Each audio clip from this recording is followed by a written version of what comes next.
Good evening. I'm Diane Sare, a LaRouche independent candidate for U.S. Senate in 2022, challenging incumbent Chuck Schumer. And this is the New York Symposium with Diane Sare. And today is August 6th, 2021. And we're going to be talking about, reality versus fiction, the fact that there is not a climate emergency, but there is an infrastructure emergency. And I would say actually there is a thinking emergency. We are in a society right now where people are discouraged from having discourse or disagreement on issues that will profoundly affect their lives and the lives of others. And instead, we're supposed to simply have emotional, wild reactions as opposed to thinking something through. And that's why I started these symposia. And I'll just say right at the outset that participation in my symposium does not constitute endorsement of my candidacy. It is also the case that I may or may not agree with the views presented by my participants, but that we want the public to become informed on these issues. Now, you will see in the presentations I'm about to show, and maybe you heard about the fact that there were terrible floods in Germany just a few weeks ago. And what was particularly scandalous about this is that meteorologists, people at university weather stations, knew the floods were coming about 9 days in advance. About 3 days in advance, they actually had a very precise forecast of exactly which towns and villages would be flooded out. And somehow this information was never conveyed to the people who lived there. So 100 and some people actually died. Farmers were wiped out and devastated. Their livestock was devastated. And then this was used to generate more hysteria about the climate emergency, which is really being used to kind of bludgeon people into changing their lifestyle. They're trying to present the planet as if it's a giant thermostat and that some genius knows exactly how many cars we have to take off the road to lower the temperature by 1 degree, when there are so many other factors affecting climate and weather that are much larger than what goes on here on the planet, like the sun, the galaxy, the solar system, cosmic radiation, many things that mankind should be learning about. And I think it's actually the height of arrogance for us to walk around as if we've already figured it out already and there's nothing else to be discovered. So tonight's discussion will be on a couple of matters. One is, what should we do about weather? And I can tell you happily, many fewer people today are dying from extreme weather precisely because we have built infrastructure like levees, storm surge barriers, housing that can bend when you have an earthquake so it doesn't all collapse. There are many fewer people dying today from extreme weather events than, say, a century or 2 centuries or longer ago. That's a good thing. However, we seem to have forgotten our commitment to that kind of progress. And so you see out of control, raging wildfires and drought in parts of the United States and parts of the world. And then you have terrible floods. Human beings are supposed to actually improve our environment. And we have the capacity to do that if we use our minds. But you also have a gigantic speculative bubble, which is going to burst, as every bubble in history ever has. And the people responsible for that bubble, namely major international financial institutions, BlackRock being a big one, but Goldman Sachs, JP Morgan Chase, etc., want to create the conditions where they can make certain resources scarce, make electricity scarce, and jack up the prices a zillionfold, make food scarce, and do the same thing. And you realize that to do this is the height of immorality because human beings depend on food, they depend on electricity. These are life and death matters. They're not matters that should be speculated on. And the United States used to know that. there are actually laws on the books and regulations that have either been taken down or simply they're choosing not to enforce them in order to keep on printing, and filling up this bubble. So I'm very happy we have the combination of speakers today, and I would hope that we can spark some interest in thinking about some of the things that can and should be built in the New York area and also across the country to protect human life, to improve the standard of living, and to improve the environment, and to make it possible for us to have very wonderful lives for generations to come with a very high standard of living. And that's the battle. So we're going to hear an excerpt of a presentation by a scientist from the Netherlands, Guus Berghout, who addressed a conference of the Schiller Institute on this topic. And he addresses something about the floods in Europe. And I won't say more. I'll let him speak for himself. So we'll go to that video excerpt now. Now, an important question is, are Europe's July 2021 floods unique? Let me give you a short historical review and then make use of my German neighbors, because they were always very gründlich in registering the flood levels.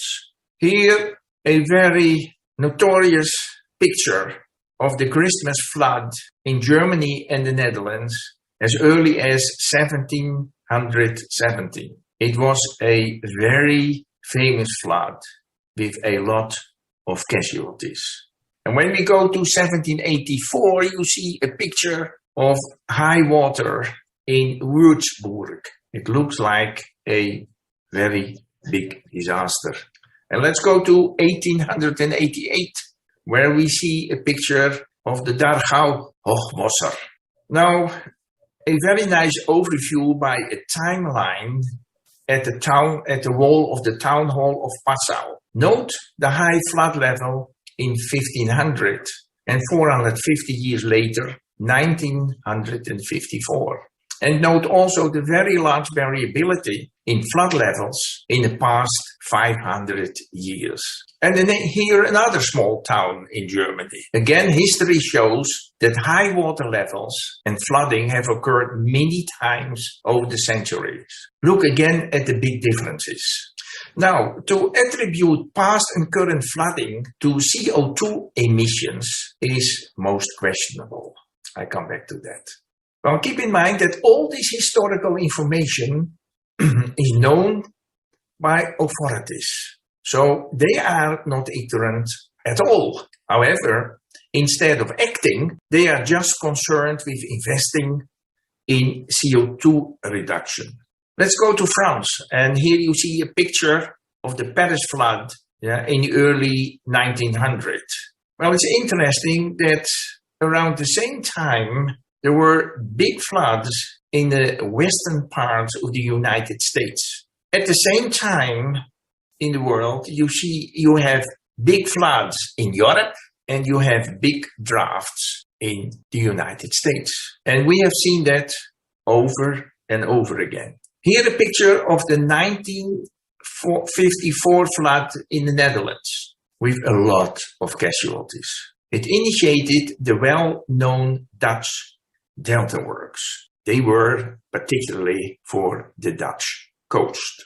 Now I show you the situation in southeast Netherlands a couple of weeks ago. The situation along the Dutch coast and major rivers is in order because of the Delta works. However, a lot of work is still to be done on the canals, tributaries, and local streams. A plan is already available for many years. So why do green politicians pour billions of tax revenues into biomass plants and wind turbines, instead of investing in badly needed locks, pumping stations, and inland dikes? I can tell you the Dutch are so shocked about the floods because they know how to prevent them. Now keep in mind, there were many different causes of all these flood disasters I showed you. but it is very unlikely that even one of them was caused by CO2. Keep also in mind that the periods of flood were alternated with periods of drought. We saw that already during the Paris flood in the early 1900s. Here a picture of the Hungerstein. It's in Germany. It says, it gives different marks, but it says, when du mich siehst, dann weine. When you see me, then cry, because it means that the water level is very low and we are in the midst of a drought. And at that time, a drought meant Hungary. Let us look at these two pictures. The left-hand side shows that the climate-related deaths decreased dramatically during the past 100 years.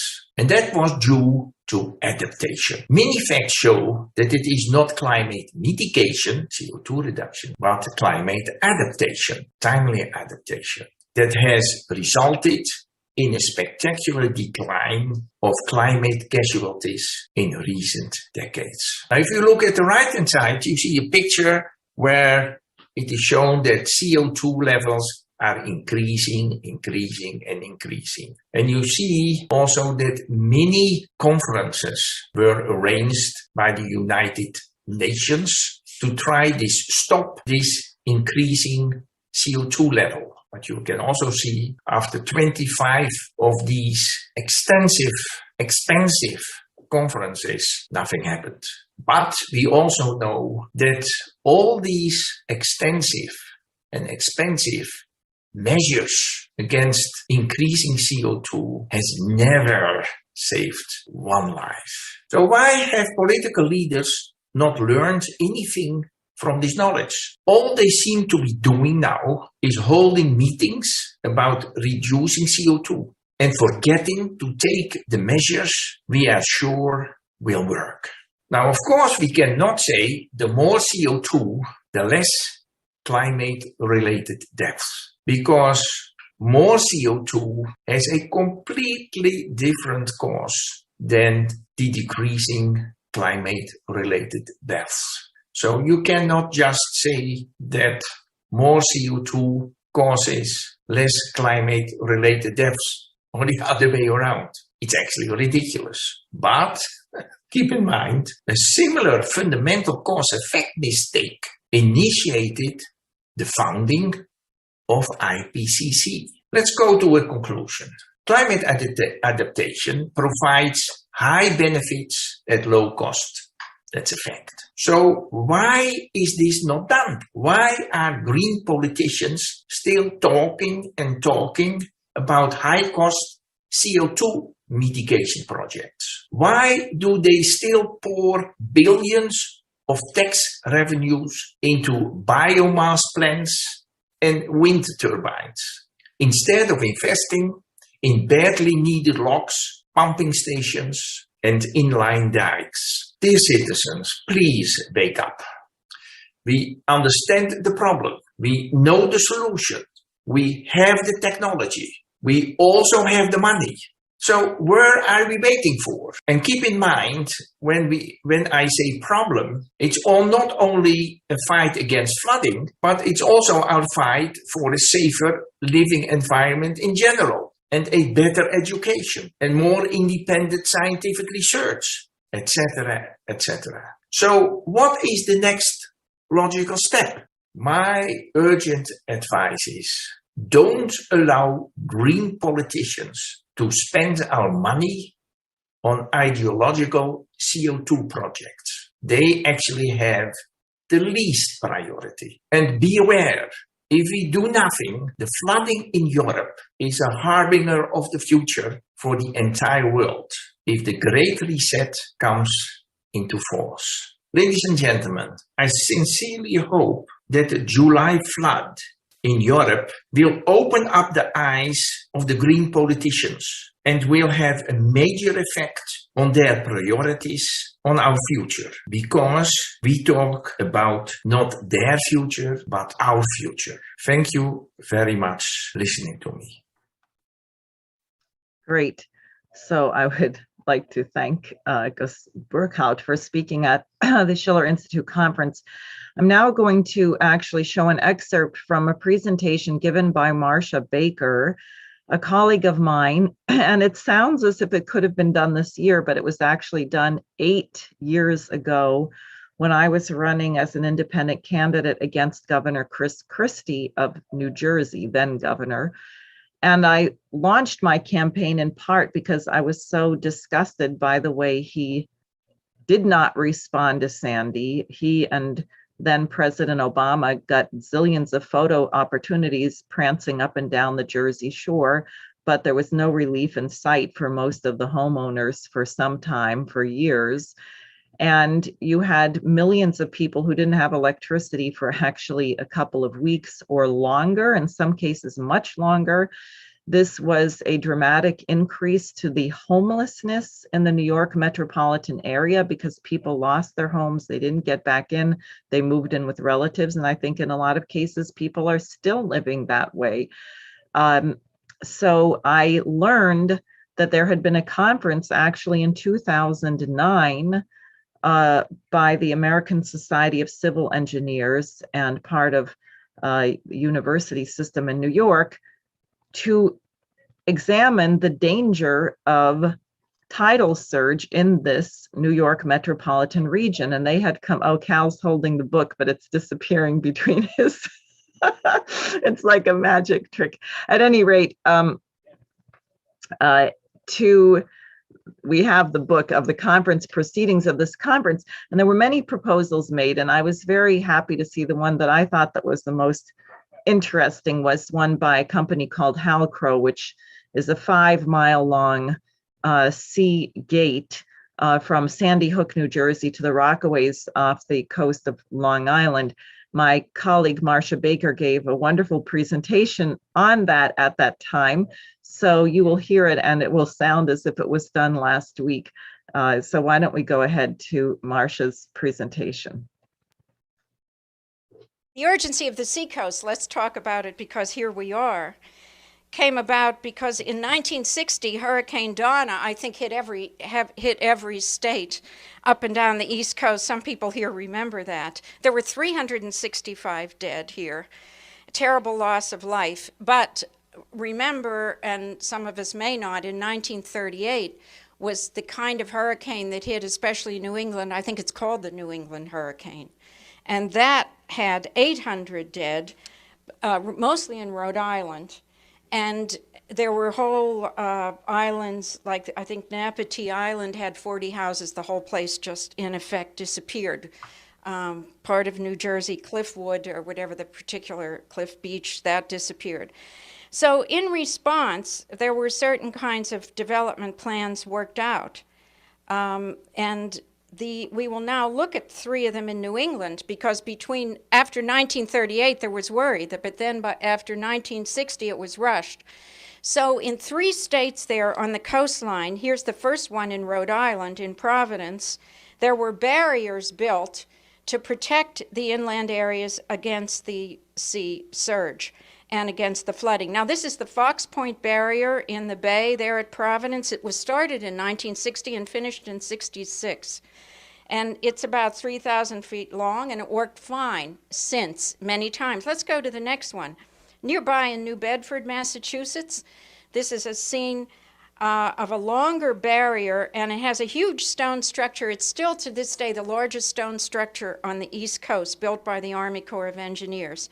This gate can close, there's a gate in between there, in 12 minutes. That's nice. That Providence run can close in a half hour. So in case nobody needs to be asleep at the switch, you can still work it out. The next one is an aerial shot. Isn't that a nice barrier? That's Stamford, Connecticut. That's a hurricane barrier. That's the third one that's also built in the 1960s. Now, so you see there was response. I showed you the artifacts of the intention 60 years ago and some of the physical construction. What I'd like to do is we have reason here, don't we, to stay on the question of the sea, and let's look at the situation internationally. because there's reason why the Netherlands stands out. Excuse me for being pedantic. It means low lands, doesn't it? It's the lowland, and what the reason I want to go there, and is that what happened is the North Sea has, it's nothing like the Atlantic Ocean, but things come together. Certain kind of annual tides, windstorms, as well as, so you can get a tremendous sea surge. Scotland, Eastern England, Norway, but Belgium, Holland, and this has happened periodically there. It even goes all the way east into Russia, what used to be Leningrad, St. Petersburg. And so one of these, I want to show you here, because one of these storms hit tremendously in 1953. That was before Hurricane Donna. But you know, it was so bad. It's called I think in Holland, the Great Storm. And on February 1st, in a few weeks, it's still commemorated, because Holland lost 1,850 people. Altogether, there were 300 or 400 or more in East England. This thing just inundated the place, and it was slammed. Now, what was decided at the time, and we'll get to this, there you see the North Sea, okay? You got your orientation here. And this is basically the delta. These complicated inlet areas are from, over here the Rhine rises and comes down. That's what it is. It's the Rhine River and related runoff, the Maas, others going out to the North Sea. So over the centuries, the Dutch have been famous for reclaiming land. You can see it in Rembrandt etchings, beautiful landscapes of a high berm and then surrounding a dry lake, a polder, I think it's called. And so there was a patchwork of protection, but when the 1953 Great Storm hit, it was all washed away. So what was decided is to form the Delta Works. Here it is, Delta Werken. You can look at deltawerken.com. I invite you to do so. And an entire coherent system was decided. Do you see these? And the dates are given. Let's not study it. It's the principle involved. Instead of trying to protect inland with little round dry lakes with berms and levees and stick your finger in the dike, instead there was a decision made, go out to the perimeter and see what kind of protective barriers you need to build. Here's one, here's one, here's one. And then see, you may need some secondary ones, because if you build at the perimeter, then you don't have to have all these inner ones, because they'll be flooded anyway. So that's the principle. It's relatively simple. Between 1958 and 1997, in other words, about 40 years, the whole thing was built. And many of the internal lower dikes, levees, and systems could be removed, and you'd have more land for tulips or industry or whatever you wanted to do. So let's look at the next one, at the next slide. We won't study this, but in fact, this on closer study is an example. The names here refer to some of the things you could remove because you built perimeter protection out here towards the sea, and you could remove some internal levees. You didn't have to keep them up. Go to the next one, please, and you see one of the most famous aspects, because this is Rotterdam. This is one of the world's leading ports. You have to be able to get in and out. Here is a beautiful set of radial pivoting gates, and they're open, and you see the barge going right along. So most of the time it's beautiful. The gates are open. They have many other kinds of gates. You can have gates that drop. You can have rocker gates. You can have different kinds of things. Go to the next one, please. And here's when the gates are closed. There is an irony here. Let's not dwell on it. Holland also then put up all of these wind mills, wind turbines for electricity, because I spoke of the winds in the North Sea. So this has been used in subsequent decades. Let's ignore that for now. We have a lot of ironies, I'm afraid. So I want to now, so this is a tremendously successful system. I'll say right now, we're going to put some of the relevant specifics, that is how long, 9 miles in length this barrier is, and so soon make it available to Diane Sare's campaign and have it postable everywhere and have it circulate. I know there's one structural engineer here. He may want to comment. This is just the beginning. This has to be on the agenda. Before we leave the North Sea, though, it's worthwhile, I can say more about it later, to go east towards Russia And what you'll see there is St. Petersburg is also low. You know, I think they call it the Venice of the North because it's built on the marshes of the Neva River centuries ago, and then it was really built up in the 1700s. And it gets slammed, but it has been getting slammed. So here it is. This is under construction. What happened in around 1978, the Soviet Union, see this barrier? Here it is. It's under construction, 1978, and then finished around 2009 or 10. They built miles and miles. It might be a 10-mile long barrier. I'm not sure the length of this. With these kinds of gates, here's some of those rocker gates under construction to allow the shipping into St. Petersburg and out into the Gulf of Finland. And the Bay of Neva is, I'm not sure which way we're looking at it, but that's the nature of this.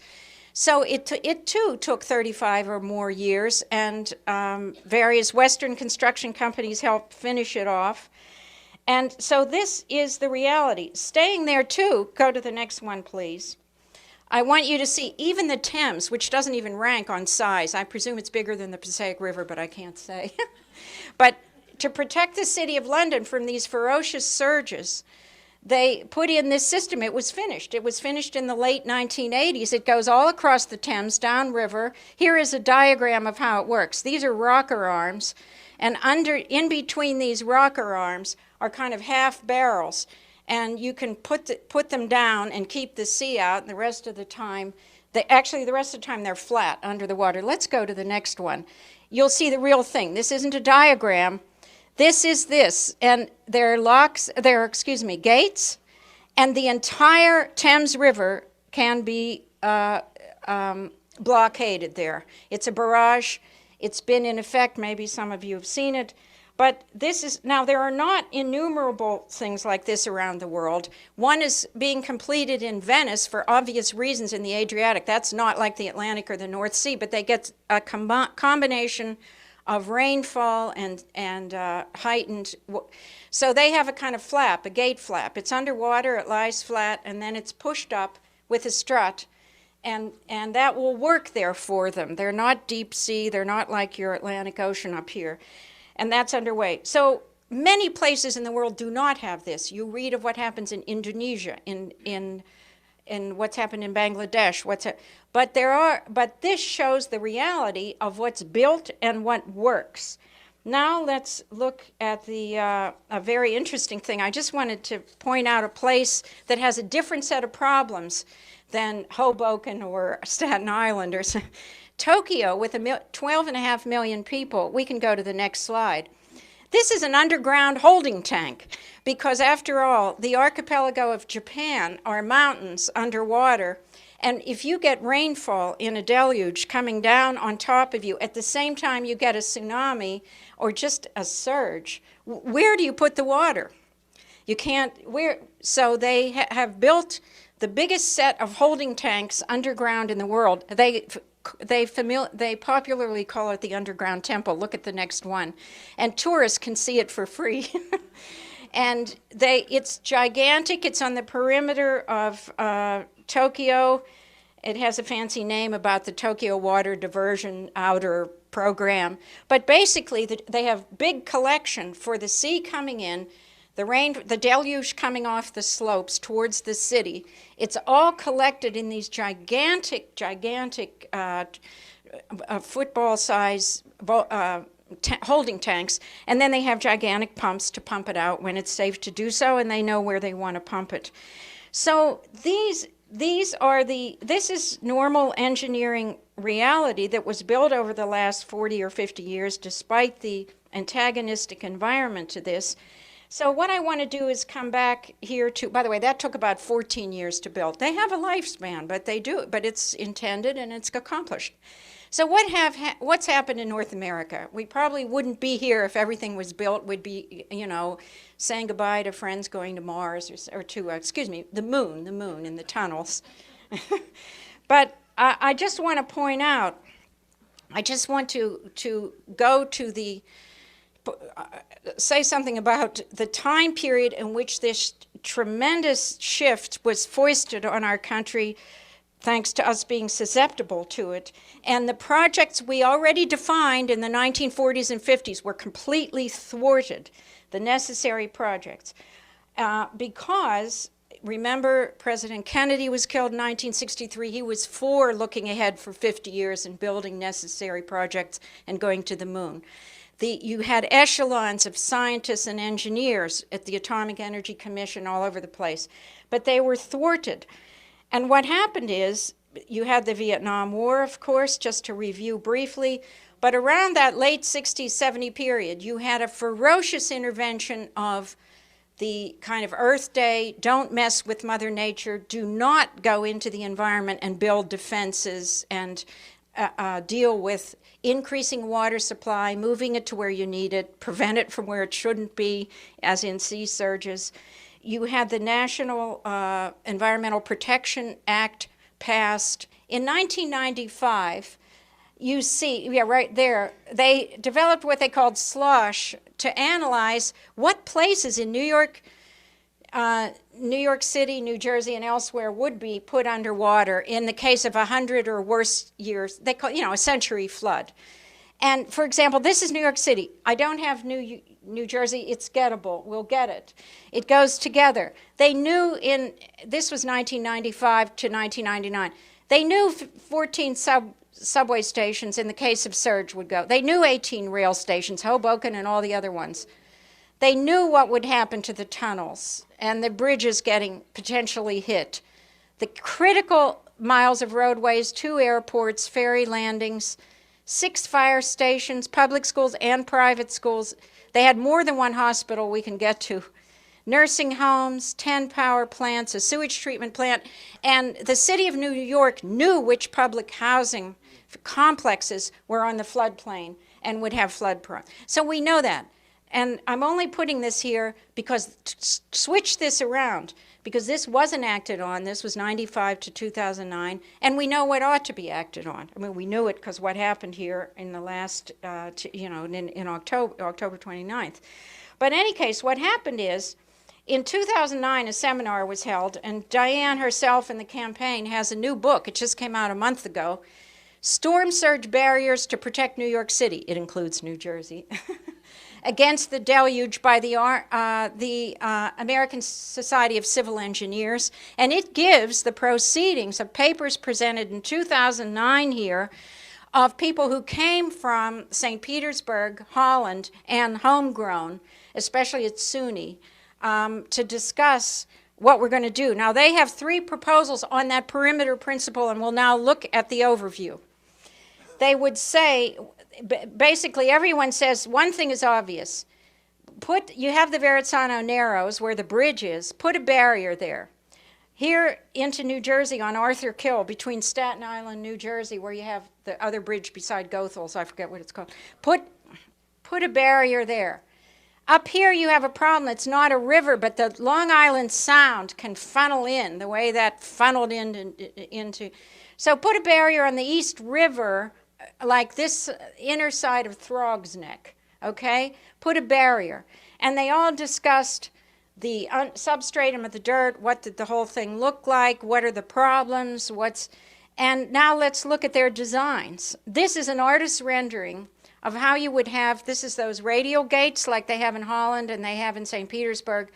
Here's the Verrazzano Narrows Bridge, and here is right next to it. You would have a barrier, and you'd be able to protect, what's this called, the inner harbor, or the inner harbor, from the sea surge. Here's another view of it. Closer up the next slide. There's the sea, and you could shut those the way you've seen them shut near Rotterdam when you have to do it. So these are the engineers. Arcadis worked on Rotterdam, and they worked on New Orleans.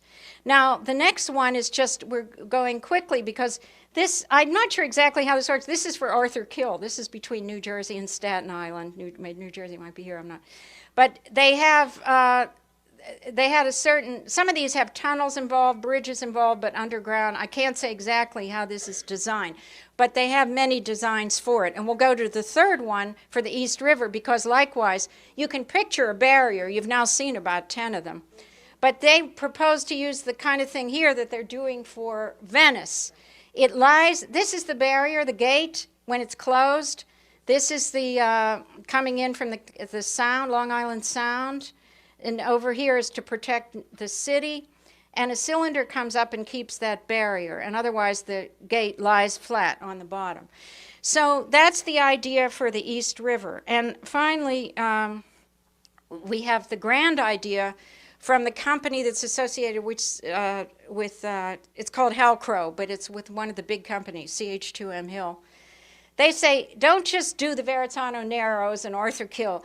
Go outer, build 5 miles at least, I don't know what this is, between the Rockaways and Sandy Hook here. And there's a way to do it. You can build a barrier. You can still protect your shipping lane from the Ambrose Channel. You can have your Sandy Hook Channel. And that company is ready to talk turkey. They want to. They met in 2009. And that would be an outer barrier in this way. So the point is, the same principle here is protect the perimeter.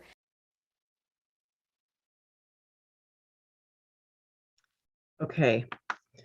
So that there's, as you can see, I sort of cut her off midstream, but she goes through the projects that they discussed, and particularly the Halcrow barrier. I'll just say that the St. Petersburg sea gate, designed and I guess completed by Halcrow, was actually 16 miles long. It was triple the length of this, and it has a 6-lane highway on top of it. And where these sea gates, that revolving gate opens, they have a tunnel that goes underneath, and that connects. In terms of the New York Outer Harbor Gateway, has a much bigger project that I would like to see us do, because it has to do with reviving the industrial and scientific potential of Long Island and being able to get the product produced there to the ports at Newark and Elizabeth, and the corridor, the productive corridor through Pennsylvania to Ohio, and then a high-speed rail up to Albany and out to Buffalo. But before we get into all of that, I would like to introduce Bonnie Brady, who is the leader of the Long Island Fishermen's Association, because she is dealing with a completely different plan for the waterway off the coast of Long Island and New Jersey, which is a massive, and one of my previous guests says we should never use the term farm when we're talking about solar and wind, because we are not producing. So a giant wind turbine array, who's funding this, who's interested in it, and some of the ramifications. So Bonnie, take it away. Thank you very much, Diane. I appreciate it. My name is Bonnie Brady. I'm from the Long Island Commercial Fishing Association. I do need to offer the preface, like last time, however, that we do not support any political candidates. We are a 501c3 dedicated to public education for commercial fishing on Long Island. And yeah, there's quite a few issues that we are dealing with in our section of the ocean at the moment. We have the Equinor Empire Wind Project, which was initially started the process working in about 2014-15, and the lease, which went into effect, I believe it was in 2018. Right now, they are looking at doing a second wind, I guess you could call it a windustrial complex. And so ultimately what they want to have is a series of almost 900-foot tall steel turbines with combined height of the blades that are made of basically fiberglass, so they're not recyclable. And they want to put them about a little around a full mile in all directions, right in the middle of very important scallop and squid and fluke grounds that have been historically part of Long Island's catch for decades. I guess if you want to, there were some slides that we had together regarding this project, which I have to confess is the first time I've heard about it. I was involved with Sandy when that occurred. We had created a group out here in Montauk because as a result of the flooding, which happened, I think it was a full moon and on a neap tide, that basically created a tsunami of water that pushed onto concrete where there was no place for the water to go. When you build on wetlands, that's what you get. And as a result, there were people, when the whole issue happened in Breezy Point, we had a couple of people from Montauk that were originally from there. And it was easier for us I talked to the Hampton Jitney at the time. We commandeered a couple of buses that they were very kind to lend them to us. And we put volunteers with food and supplies. And it was easier for us in Montauk, 100 miles away, to be able to get to Breezy Point and be able to give these supplies to people, because people could not come out of Manhattan. There was no transportation, no way for them to get out. So I don't know if these slides exist here, or otherwise are we going to have the visual? I don't know whether that's going to occur. Aha, here we go. Perfect. I have not seen this specific project before. I know I have seen specifically projects. There is a modified kind of seawall I believe it's in Narragansett, and I have seen the one in New Bedford. I've actually traveled through that, and there is one similar to it in Gloucester, though it's a much smaller piece. I know from a fisheries perspective, because you've got engineers in the room and you get fisheries people in the room, and sometimes what works for one may not work for another. So I would just say, if this process or idea was to go forward in any respect, there are a couple of issues. We have an anadromous species, which are species that begin in freshwater and they migrate to saltwater, and then they go back to spawn in freshwater, one of them being striped bass up the Hudson River. So anything that would offer a closing of any of these areas would be a very big concern to fisheries people, because of the fact that if the fish were not able to, the migration patterns were not able to occur, it would be a huge consideration. Also regarding, I see the Outer Harbor Gateway, the Jones Inlet barrier. We joke on Long Island, we live on a giant sandbar. We do have littoral shift also, where sediment travels from east to west across the gradient and has for millennia. And so a real concern would be if something were to be built where it was not wide enough to allow those areas the normal passage of, when we do get storms, it has the ability to flush out an area. And if there were not enough passageway between whatever walls were constructed, that you wouldn't have appropriate flow of nutrients back and forth, that would be a huge concern. So I just thought I'd throw those out there. I haven't, but I mean, it is an interesting concept. I think it's something that would definitely need to be fleshed out more, but I did notice that some of the questions that were involved regarding fisheries at the time were, at least the documents I was able to read quickly, didn't really go into deep detail in that. So I'd be curious to see more. I guess we can go to the next slide here and see what we have planned. Yes, and if we could open that up just a little bit, that would be great. This was the Equinor project here. And as you can see, if you look at the map here with New York City to the left, there we are, is where Empire 1 is in the blue area, the blue triangle. It's in the New York Bight area. And then you've got Empire 2, which is the one that they recently included a construction operation plan. But Empire 1 and 2, and additionally, there is a third one out east as part of the Rhode Island, Massachusetts wind energy area with Beacon Wind. Equinor is owned, well, they changed their name. That used to be Statoil. Statoil is owned 60% by the Norwegian government. And they recently, with the Empire project, I believe it was last year, they created a partnership with BP and sold 50% of that project to BP, but Equinor plans on being the operating facility. We have been trying for,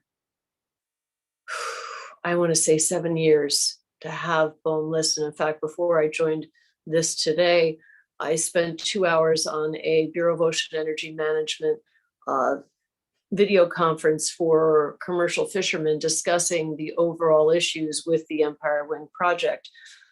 I mean, it's hard to explain to people that aren't familiar with what fisheries are, but when the project first started in 2014, I was the one that had to tell BOEM employees that there were 6 different states who fish in that area. The scallops are on very specific areas. Obviously, if you pile drive scallops, that they do actually swim, and I never knew that. You can Google or YouTube for scallops and you'll actually see them swimming. They just don't swim very fast.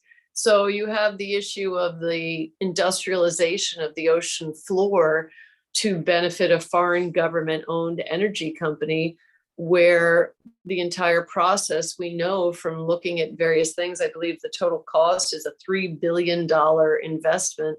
And that's for what they say will be, I believe the first project is 816 megawatts.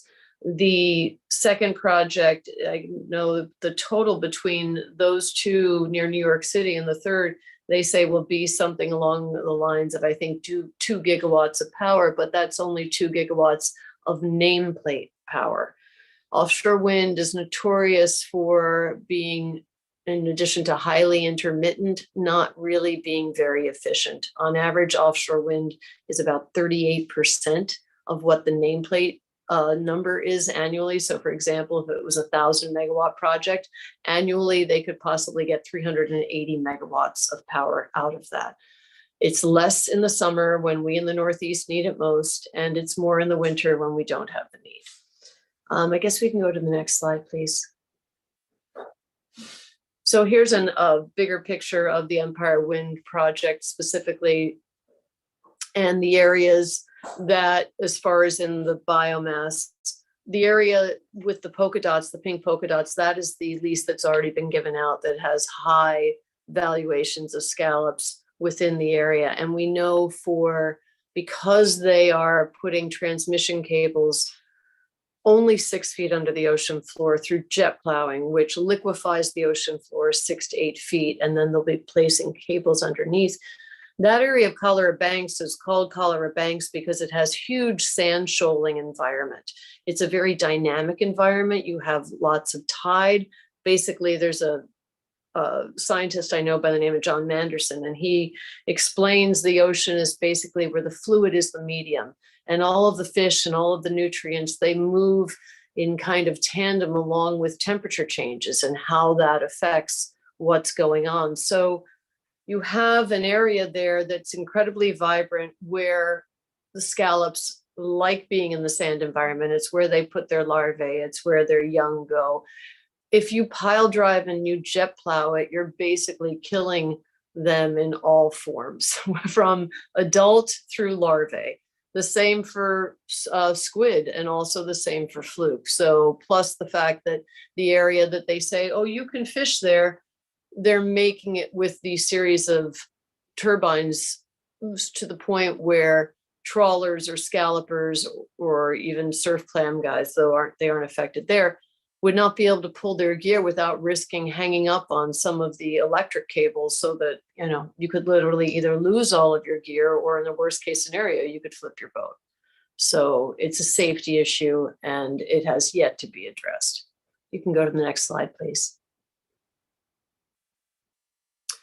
So this was a picture. This was not done by me, but this was done by Ms. Cleve, who shows the surge wall there versus the Empire Wind project. The one that is not shown is the one just west of the 0544, because these are the new lease areas that BOEM has also included in highly profitable surf clam and scallop grounds, with a smidgen of fluke and squid grounds also. These projects we have been trying desperately. It helps the surf clam and the scallop industry, New Bedford, where many of the processors exist in addition to Cape May, New Jersey. It is the most highly prized dollar value fishery in the US. It provides for thousands of jobs. And apparently that doesn't seem to matter much to the Bureau of Ocean Energy Management. When you spoke about food production, I mean, where this is wild caught, sustainable US seafood, where if it disappears, and then I guess we're supposed to be looking toward farmed food from foreign countries where there are no regulations, and or wild caught harvest, where once again, China and Russia really don't care about the regs, and if they can bring it into the country, but put us out of business when we spent the last 30 years making ourselves sustainable, it seems nonsensical. You can change that to the next one, please. So there's a little brief thing about Equinor. Norwegian state-owned multinational headquartered in Stavanger. It is primarily North Sea oil. That's where they started. And so because of the fact that these companies are mostly oil companies and foreign government oil companies coming in, they're doing so because part of the EU plan to green as a result of climate change, they are forcing renewable energy credits on many of these countries so that those that do produce oil and or working with coal or any other natural gas are going to be required to help offset the cost of the subsidies for building these windmills. And you can go to the next one.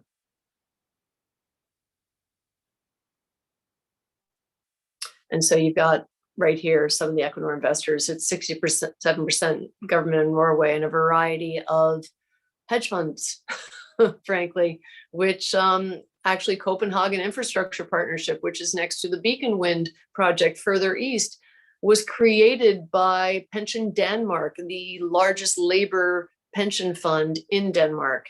So between Norway and Denmark, the idea basically is that they come in, they use their own staff, they hire their own boats, they bring in their foreign nationals that don't ever park, and they bring the materials here.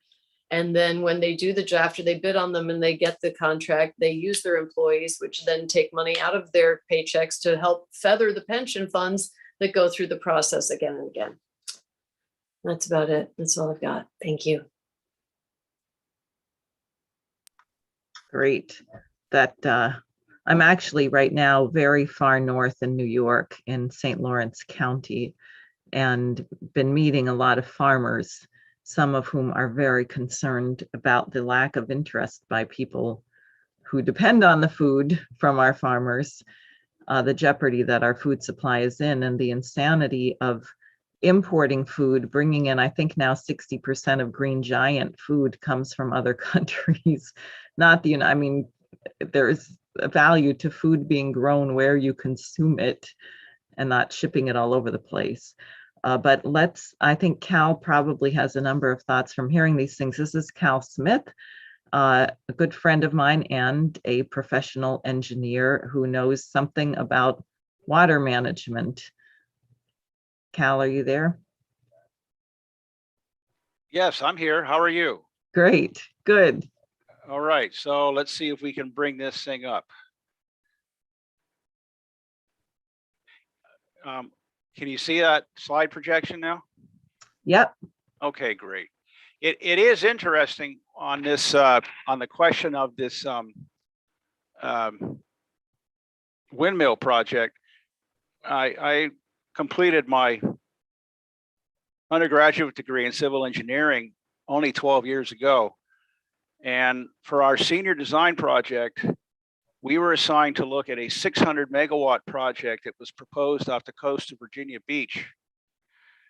And I ended up being the project manager for this. It was 13 just brilliant civil engineering students. And just following basic research techniques and honesty, they were able to show that the 600 megawatt wind turbine plan off the coast of Virginia Beach was impossible to maintain, impossible to predict the amount of energy produced, with unknowable environmental effects, and that we presented the report to a public audience in downtown Norfolk.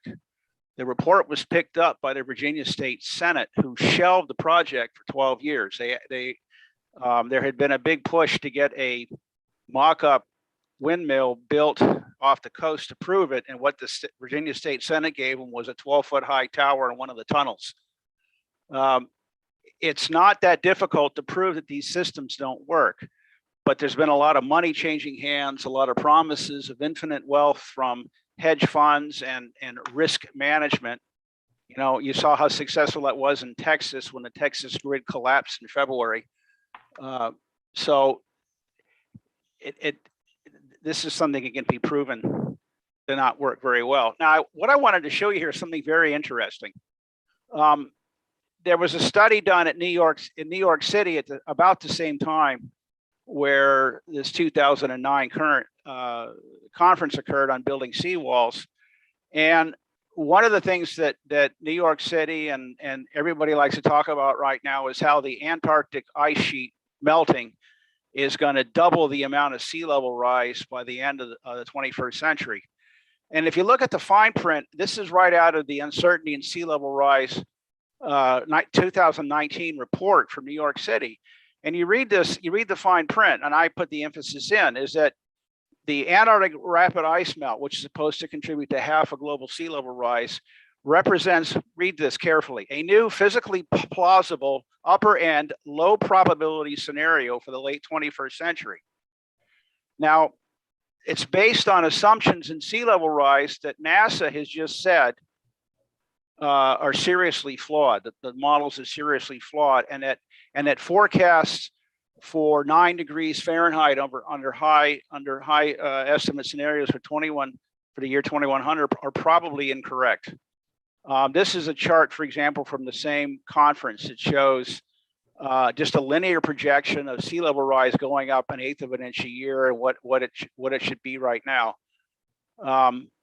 Same kind of a thing, going from 1860 to 2010 at the Battery in New York. But if you look a little closer on the kinds of things they do, they'll take a linear projection up to the current time, and then they'll add in their projections, which are statistical models. And rather than extend what they believe is already happening empirically, they add these models in to come up with new projections of height. So here, for example, there was a conference in Washington, D.C. in 2018 and in February of 18 in London. And they asked experts to tell them how much the sea level was going to rise. And what the numbers they came up with were that the sea level would that using simply statistical forecasting, that global mean sea level rise between 2000 and 2100 could be as low as minus 4.4 feet. In other words, 3 inches lower than it is now, up to a foot higher than it is now, or 4.3 feet higher than it is now. Now, here's something that's very interesting, and this brings up the question of water projects. This is a forecast of supposedly measured tidal gauges since 1900. And you'll notice right here from 1960 to 1980 that it's flat, that there's no change in sea level. And I'm going to come back in a minute to some of the causes of sea level rise or sea level change, which is what they're addressing here. And between 1960 and 1980 was the peak of global dam building in the United States and and Europe between 1960 and 70. And between 1978 and 80 was the peak period of building dams in Asia and Africa. And what had happened was that there were so many dams being built, what's hypothesized by NASA. There were so many dams being built that the amount of cool mountain water trapped behind dams was actually driving global temperatures down. So, and then here is the UN. Aging dams pose a growing threat. Most of humanity could be at risk. This is on a report they just did on old dams. They're saying that, well, we have 58,700 large dams built between 1930 and 1970, and they're past the end of their design life. They're over 50 years, and they're starting to age. And they talk about how you have lack of maintenance that have contributed to this aging. Now here's the humdinger. The report says that if a dam is well designed, construction, and maintained, it can easily be 100 years old in service. However, here's the humdinger. As economic and practical limitations prevent aging dams from being upgraded or if their original use is obsolete. Now, the economic policy that's keeping us from rebuilding dams, repairing dams, modernizing dams is what? It's policies like the Green New Deal, which put high interest rates and prohibitive conditions against investment in physical infrastructure, but instead, as the good professor said at the beginning, emphasize carbon dioxide removal. So what the UN's calling for is to make dam decommissioning as important as dam building, and to use value judgments to determine the fate of many large water structures. It's also the case that removing a dam is often more expensive than building a new one.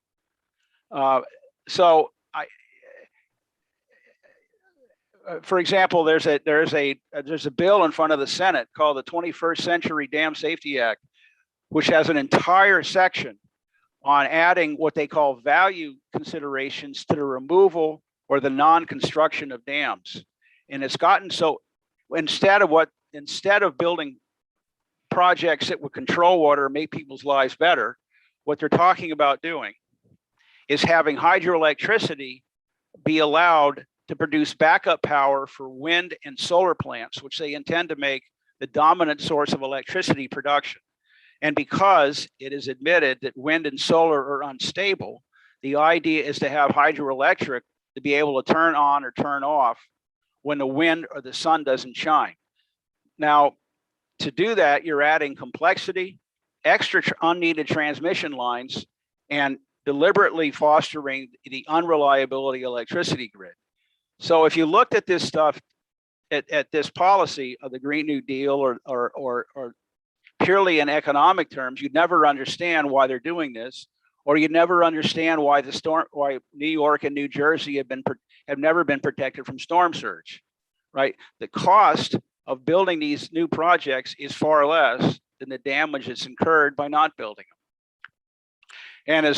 And as LaRouche always talked about, the whole reason of building water projects, stopping floods, and increasing the physical capacity of your infrastructure is to promote new investments in plant and equipment and advances in technology that take your whole country forward. And I think at this point, I could break right now if anybody had any questions, or anybody wanted to ask any of the other panelists some questions. Well, one thing I just would like to stress is this argument that we don't have money is really a complete lie. I mean, the Federal Reserve right now is issuing hundreds of billions of dollars weekly, daily, monthly, Hourly. Yeah, virtually hourly. We're almost like Weimar Germany, where the price of things changes while you're in the store, to bail out nothing, a bunch of hot air, a bunch of imaginary speculative debt. If you think about the bailout of AIG, the first one in TARP, and they did it, I think, either 2 or 3 times, $80 billion in one shot, 80 billion. And then they turn around and say, oh, well, no, we couldn't have built the Seagate, the outer Seagate, not including the Long Island Sound part. When it was proposed, the projected price was $6.5 billion, not even 1/10 of the first AIG bailout. And it's similar with everything you're dealing with. They say that NYCHA, the New York City Housing Authority, has a backlog of $3 billion in repairs. We can't afford that, yet we can somehow afford to bail out some scummy crook with a moral compass like that of Jeffrey Epstein. That's sacred, but human life, well-being is not. So that's really a fraud. But when I hear both of you speak, what I was reminded of is something I read in David Lilienthal's book about the Tennessee Valley Authority, because when he was building and you were taking an area where you had a certain quote unquote natural pattern of massive floods that would wash away the topsoil, malaria, mosquitoes, and then periods of drought, and the population was among the poorest in the country. And you're talking about building, I forget, was it 27 dams or 32 dams, some huge number of dams. You're going to completely transform the area. And you had to also figure out where the water was going to be directed. You were going to change the course of some of these rivers. And what Lilienthal did was he brought together an expert on farming, an expert on parks and recreation, an engineer, the town, someone representing the town board of supervisors, if you're talking about flooding out part of a downtown or what to do. And he would have all of them in one room discussing the impact of this project, so that everybody who was involved actually had to get in the habit of thinking of how it would be from the perspective of someone else. And through that, they would hammer out these ideas until they came up with something that actually worked. And they also, interestingly, wouldn't impose things on people. Like, I think it was Memphis, I'm not sure, one of the places where the river was going. And they were trying to get every town to set up an authority that would work with the ferries that would be shipping the goods back and forth. And one of these cities didn't seem that interested. And Lilienthal said, well, we could force them to come up with a plan for the trade on these barges. But we found that imposing something on people, while it might generate a certain nominal result, was not the same as people deciding that they had to do it for their own well-being. And when they came to that decision, it completely changed it. And they had demonstration farms. They didn't order people to fertilize their land. They just asked for volunteers. Would you like to experiment with nitrogen? Would you like to experiment with certain kinds of fertilizers? And all of a sudden, one guy would have this bright green giant alfalfa sprouts coming up, and everyone else around him would be totally dry with nothing. And then people would get the idea. So I think we are capable of planning, and we're capable of thinking for the future and coming up with designs to solve these problems. And I think it urgently has to be done, because we are really on the brink. There are certain things that are very thin. Our power grid, with a shutdown of Indian Point, is very vulnerable. You get a super hot summer and you're going to see things blowing out. Our food supply, similarly, we already saw during the pandemic, also is vulnerable. And we see, as I said, you get a flood or get a heavy storm. I mean, we just had some rain not that long ago and people had to swim through the subways. I mean, you could be waist deep in water in New York City to get on your train. Maybe you should have had a kayak instead of a train. I mean, this is really crazy. So I think part of the question is actually a cultural one, which is, if people believe that it's possible to solve these problems and to do better and to make it possible for people to live at the highest standard of living possible, in a way that allows for future generations to live better than we do, as opposed to worse. But all of these things, especially the Lilienthal example, because I just think that what was done in the Tennessee Valley Authority was absolutely miraculous, spectacular.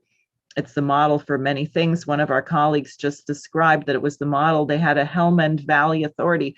They were going to green the deserts of Afghanistan, and in 1946, right after World War II. And events turned such that the United States, we ended up actually bombing some of the infrastructure that American companies built in Afghanistan. So those are my thoughts, but I think, Bonnie, you may have some thoughts, or Cal also, on what was presented already. Well, it's interesting you bring up this question of financing, because I think at the root of the Green New Deal, what you find is an aristocratic determination to create the conditions that increase disease, increase depopulation, in other words, deliberately cause a collapse in population. But they think that through computer programs and artificial intelligence, they'll be able to manipulate financial markets, manipulate prices of foods and basic commodities, so they'll still make tons of money and increase their relative financial leverage over former nations at the same time that they're cutting population. And as I said, in this 21st Century Dam Act, they actually have a clause in there now where the Environmental Protection Agency has set up a software that would have made what Lilienthal did in the Tennessee Valley the Tennessee Valley Project illegal. That there is that they have now, one of the value judgment systems they have set up is called an environmental justice scan, EJ screen, and you can go to the EPA and you can put in a project, and if the project changes or challenges the existing way of life of the people that would be near the project, you're not supposed to build a project. So what these people would argue is that the reason the people in the Tennessee Valley were poor is that was their traditional way of life, that they value that way of life, and to bring in modern technology would be an attack on their human rights. And it's really the case that the American people have to really ought to take some time and look at what people like LaRouche have been saying and what Diane is saying, and then get down to their elected officials and just tell them what they need to do. That I think you have a combination of a complete, as Diane pointed out, they don't mind spending billions of dollars or trillions of dollars bailing out banks, but they find it hard to make that a lower priority than increasing the standard of living or their productive investment rates in the United States. And the change will come when people get mobilized, figure this stuff out, and just roll up their sleeves. And you don't have to spend 8 hours a day working over your congressman. It'd probably drive you crazy. But it's good to let to find out about this stuff and get in touch with these people. I mean, you're paying their salaries, or at least some of it. You ought to get what you're paying for. And the same goes for Mr. Schumer, who the Navy Department just announced that they can no longer afford to maintain their infrastructure for one of the biggest training bases on the East Coast. And they're looking for proposals to, they're going to start leasing their land and their buildings to private contractors to pay in kind to build new hangars and build roads. And it wouldn't surprise me if somebody, now that Virginia's legalized pot, someone decides that they want to build pot in the farm fields surrounding this base, and then have the SEALs defend it in kind of like a miniature Afghanistan Helmand province, where the British have US forces guarding opium production. So none of these ideas will work. I mean, it's just so nutty.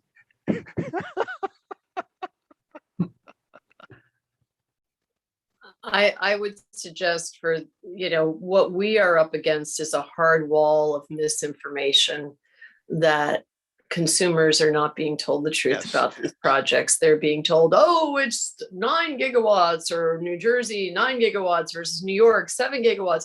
It's not that many gigawatts. It's 38%. It's highly intermittent, like solar. Solar works when the sun's out. If it doesn't blow, you get nothing. And they must use gas 24/7, not only as a backup, but to modulate the equilibrium of the grid. I was told this specifically by people that work with the grid. That's why in Europe, most of these projects prior to the ones that are now overtaking the North Sea because of the EU's new push were close to land and plugged right into gas plants. And that was what they used. And also it was windier in the winter in Europe, where they apparently electricity is one of the main forms of heat. And so that's why it worked in small bits. But, you put steel in salt water and add a little electricity to it, and things just have a way of completely, going bust. They've got an entire website by Kingfisher that just speaks of the exposures of the cables. Free spans, things that never sunk, and they list all of them and how long they're going to be for. People are being frightened into thinking there's a quick fix. There's never a quick fix. It does take planning. There's not been a national plan for our energy systems here in the US that I'm familiar with. I know I was recently reading the 2005 Energy Policy Act amendment, which refers to how you have to take into account safety, protection of the environment. I have a list, but it might take me a while to find it. But ultimately, it talks about not interfering with other uses of the ocean. And this was toward renewables. So, but meanwhile, they're putting these things all over our fishing grounds. Developers from foreign government-owned energy companies with millions and billions of dollars are paying the government for these chunks of our exclusive economic zone. And instead of having parity with the fishing industry that's providing food because you can't eat energy, we're being told, too bad, so sad, you can work around them. And that's just not true. So it's very frustrating. I would suggest because I sit and I explain, and I've said, I mean, the only green about these projects is that which lines the investor's projects, a wolf in sheep's clothing, the whole bit. There is a website overseas called energywatch.eu. And you can join for 2 weeks with an email address, and you can read all of the various renewable projects. And you'll learn about who's funding what. And then they want to get involved not only in windmills, but in hydrogen production and ammonia production, and who is selling what portion to which pension fund, or they call it farm down. So they'll build the project, they get all this funding. The hedge funders somehow are creating a derivative being sold on the stock market, because everyone that needs the renewable energy credits to have their normal fossil fuel plants exist are having to buy them. And so they're making a bundle of money. And then what they do is like what Equinor did with BP. They sell off portions of the project so that they can increase their overall profit. And then they just do it again and again for as long as the subsidies are here. It's what they did in Europe. The subsidies arrived in Europe 20 years ago. And so they built like crazy 20 years ago, and the subsidies have pretty much dried up. So now they're looking to everywhere else that's got the subsidies. There was an excellent book that I recommend people look at. It was an elementary text on physical economy that LaRouche wrote back in the 90s, if I'm not mistaken, Diane. It's called So Now You Wish to Learn All About Economics. And the whole question that LaRouche raised in there is the question of energy flux density and how you raise that over time. And interestingly, is that argument, and you compare the energy density of solar and wind, which is extremely low, right, to the energy densities of fission and fusion.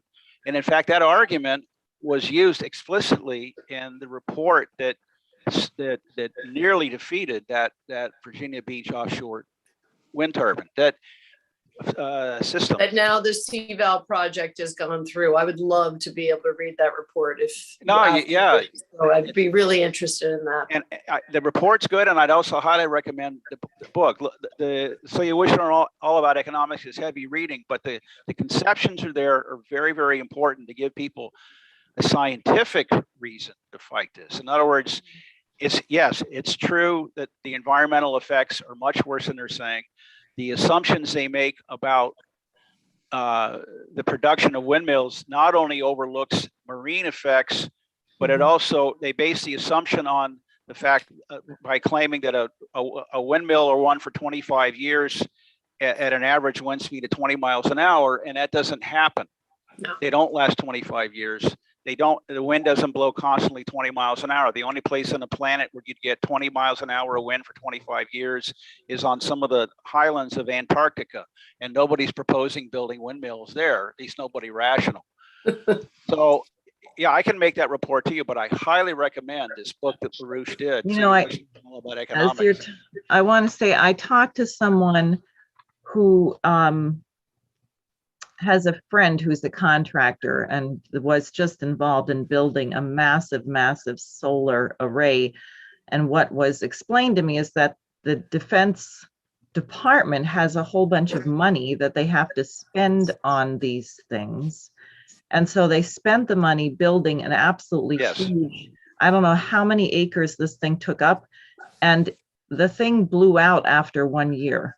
And they're now going back to decommission it. And it is the case, what these solar panels are made of is very, it's all hazmat. Yeah, exactly. And they have no way of disposing it. I've seen where they're burying the windmills. I mean, they're just mounds of fiberglass under a little bit of dirt. It's very. And it gets better because they believe where they're putting them 14, 15 miles offshore is where a majority of the upwelling of the ocean, and which basically moves that primordial goo around that, creates the plankton and the zooplankton and the phytoplankton that all of the larvae and fish feed off of. And that works with wind. And when you build these turbines, and Cal, you'll know obviously what I'm going to say, you build them in a row and one steals the wind from the other over time. And if you line them up basically right where the upwelling occurs, which needs wind to do so, you're going to be removing the productivity of the ocean. So then what happens? The best part, this is the pay dirt here. So you destroy the upwelling, which can possibly destroy the cold pool, which is the reason why the mid-Atlantic bight stays cool and is a protective source, then why our oceans in the mid-Atlantic bight are so productive. But so then you're going to have less wind where? On land. Those ocean breezes, poof, which means what? You're going to turn up your air conditioning. Who's going to benefit? Wind companies and the utility companies. Yeah, And they're actually using that as going, wait a minute, there might be some huge benthic changes to the ocean environment here, and we need to make sure it doesn't become a doomsday scenario.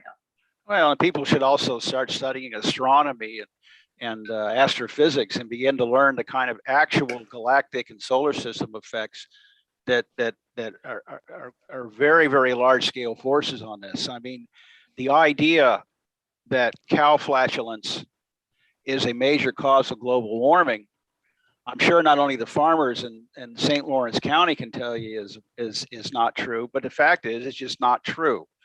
And that anybody who says that they understand climate science and everything that causes the climate on the earth is putting out enough hot air to run a windmill, but doesn't know what they're talking about.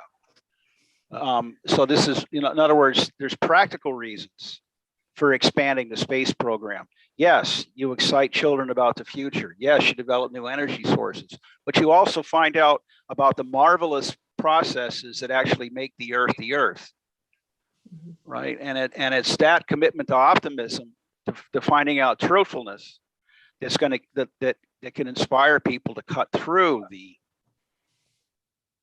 what's politely called baloney coming out around all these different around the Green New Deal or the Green New suicide. Now there is one question which someone asked: why has the United States population growth been declining since the 1970s? And I think we are right now at the lowest birth rate about ever. And we also just had an 18-month drop in life expectancy, which that snippet of it can be in part attributed to COVID. But remember, life expectancy in the US has been declining since 2014 by what they call diseases of despair, the largest suicides, drug overdoses, alcoholism, heart attacks, things that are directly related to stress. So you get back to this money question. What's the average age that people get married nowadays? I think it's about 10 years older than it used to be. What does that mean for family formation if you can't move out of your parents' basement? Probably you don't want to bring your girlfriend or your boyfriend over to live with your, parents. So people don't get married, they don't start families, or maybe they get married, but they end up having many people sharing the same household because people can't afford the property taxes or the mortgage. So you have conditions which are not conducive to family formation and population growth in the United States right now. And people are also saddled with millions and millions of dollars of tuition debt if they've gone to college. We really are becoming debt slaves. The game of the banks is to make people more and more indebted because your savings account does not count as an asset. That's a liability because the bank may have to pay you your savings account, but your debt counts as an asset. So the more that they can get you indebted, the more they have, quote unquote, in assets. And then not only that, they can bundle these debts and sell them and gamble with them. And we have a whole house of cards based on this, and it's going to collapse. And with that, I just want to really promote on August 14th, there's going to be a very special conference sponsored by the LaRouche Legacy Foundation. August 15th, 2021 is the 50-year anniversary of Richard Nixon's decoupling the dollar from the gold reserve system, which was a situation actually created by what the British had done in devaluing their currency. It kind of forced Nixon's hand, although he didn't have to do that. LaRouche had warned that the Bretton Woods system would be destroyed by Nixon. And everyone said, oh, that's not going to happen. That'll never happen. There are built-in stabilizers. And LaRouche turned out to be exactly on the mark. It was a period of great recruitment for his association in 1971 after Nixon did that. And that, in a sense, was the beginning of the end, because suddenly trade was money exchanged hands, had nothing to do with physical production. It was only gambling. You went to floating exchange rates. So you could have trillions of dollars in short-term borrowing to gamble the yen against the dollar, the peso against the yen, the whatever. And a lot of people got rich by doing absolutely nothing except impoverishing and looting everybody else. So here we are at the 50-year anniversary of that act, which LaRouche said would be very significant. And there's a conference dedicated to that topic on the 14th of August from 9 a.m. till 4 p.m. And I would really encourage people. It'll be on my website, Facebook, and I'll send an email to let people know about it. Part of the reason that wasn't addressed is because what they did to Lyndon LaRouche for his accurate forecast, which is to call him every name of the book, mainly political extremist or fringe candidate, frame him up and throw him in prison as a way of discouraging people from ever having any such debate. And all of his publications were also shut down by the government and declared involuntarily bankrupt. So it was quite an attempt to stop these ideas. And part of the purpose of these symposia is to have a dialogue of these ideas. The purpose of my campaign against Schumer is to actually take on a person who at the moment is the biggest defender and representative of this Wall Street policy. That's what it means to be the senator from New York, the senator from Wall Street, which is really what he represents. So I'd like to encourage that. I'll just ask if either of you have any thoughts in closing before we wrap up. Obviously, this is not an ended discussion where we've come to a great conclusion, but I think puts on the table some things that people really should be thinking about. Well, I can just say for people that would like to know more about offshore wind or any of the science or the reasons why, as a group, commercial fishermen oppose the offshore wind policy in our fishing grounds, they can go to the Long Island Commercial Fishing Association page on Facebook, and there are a myriad of resources. You could spend a couple of weeks reading that. They could also go to rotafisheries.org, which I'm a board member of, and it's the Responsible Offshore Development Alliance. And it is working to try to put the policy back into what's happening to us right now with the windustrial turbines that are being put in the ocean. Great. Thanks. Thanks for joining me again, Cal. I would just like to return to the theme of scientific and technological optimism. That there was one of the founders of the space program, Croft Erica, who was a friend of Lynn and Helga LaRouche's, who unfortunately died probably an early death because he had a form of leukemia that could be easily treated, but he became so economically marginalized at the end of his life, he died probably 10 or 15 years before he should have. And one of the things one of the constant themes in his writing, and this is why Lynn and Croft and Helga got along so well, was that Erica viewed the development of the solar system and beyond as an evolutionary necessity for mankind. That because mankind is the only creature that can act through deliberate creative mentation to change the course of his evolution. And because that by applying creative discoveries to discovering and mastering new laws of the universe in the solar system and beyond, we not only create the technological capability to deal with producing energy better with things like fission and fusion, but we also, in the same time, we understand more and more what makes the Earth work. And in an ironical sense, what Erica used to say was that the true environmentalist is a supporter of the space program because it ensures that Earth is a garden. for mankind into perpetuity. And that means we're going to learn how to turn the moon and Mars and other planets into models of the Earth in one way or the other. And our children will be looking forward to the future like that. And we can,